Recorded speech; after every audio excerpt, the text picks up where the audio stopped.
નમસ્કાર મિત્રો, SP education ચેનલમાં આપ સૌનું હાર્દિક સ્વાગત છે। આપણી ચેનલ પર જો નવા હો તો ચેનલને સબસ્ક્રાઇબ કરી લેજો, જેથી તમને ટેટ ટાટ સરકારી ભરતી અને સરકારી પરીક્ષાઓને લગતી નવી અપડેટ મળતી રહે।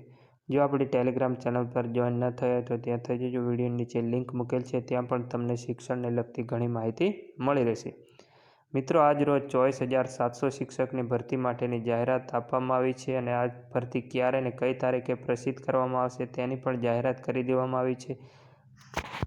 ટેટ 1 અને ટેટ 2માં જૂની પદ્ધતિ પ્રમાણે મેરિટ ગણવામાં આવશે, પણ ટાટનો પ્રશ્ન દરેક ઉમેદવારોને મૂંઝવી રહ્યો છે। તો મિત્રો, ટાટ સેકન્ડરી અને ટાટ હાયર સેકન્ડરીમાં ફક્ત ટાટ પરીક્ષાના જ માર્ક્સ ગણવામાં આવશે તેવી પણ રજૂઆત કરવામાં આવેલી હતી અને આ રજૂઆતને ધ્યાને લઈને ટાટ સેકન્ડરી અને ટાટ હાયર સેકન્ડરીમાં ટાટ માર્ક્સના આધારે જ ભરતી કરવામાં આવશે, બીજું કંઈ મેરિટ ગણવામાં આવશે નહીં તેવી પણ સ્પષ્ટતા કરવામાં આવેલી છે। એટલે ટાટ માર્ક્સના આધારે જ માધ્યમિક અને ઉચ્ચતર માધ્યમિકમાં ભરતી કરવામાં આવશે। આજના વિડીયોમાં બસ આટલું, મળીશું નેક્સ્ટ વિડીયોમાં।